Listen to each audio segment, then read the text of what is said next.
DJ Akhtar राज।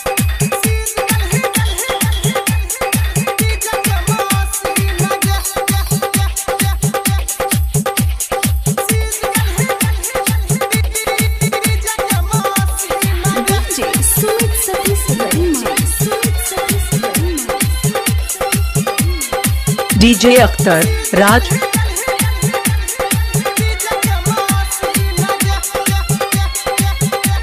अखन अहाँ सब सुन रहल छी सजनी म्यूजिक के शानदार प्रस्तुति।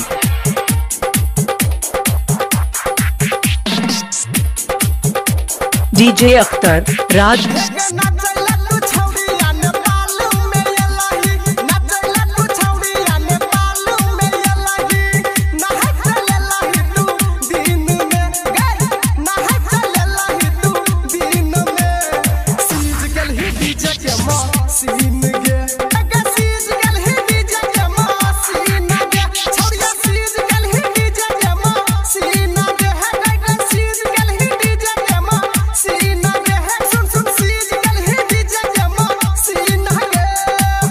डीजे अख्तर राज।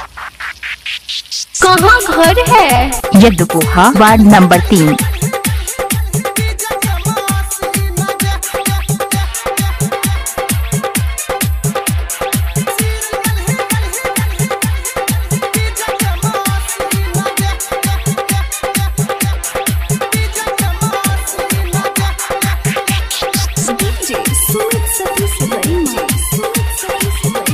Mobile number 98 27 62 86 55।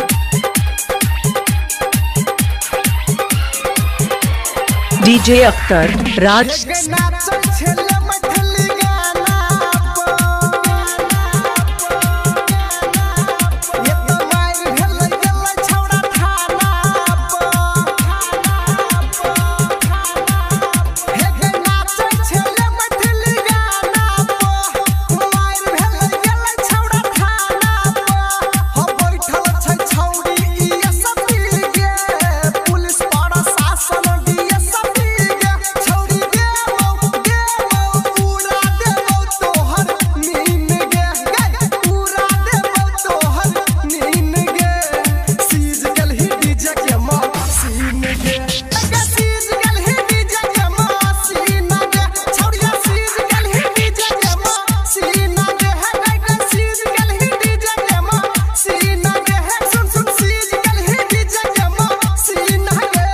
DJ Akhtar Raj.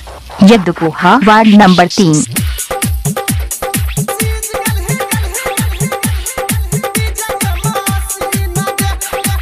DJ Akhtar Raj.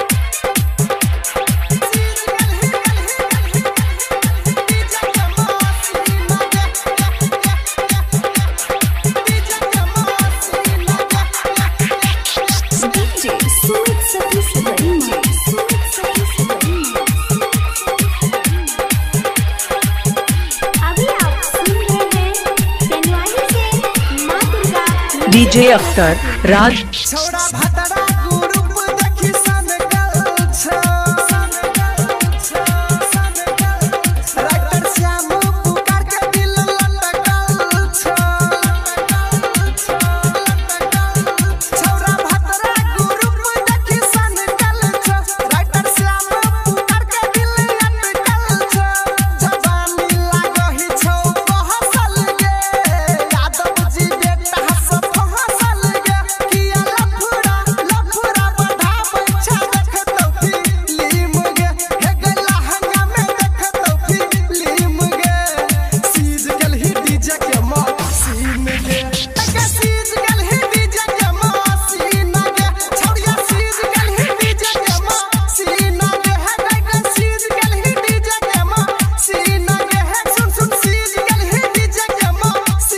DJ Akhtar राज।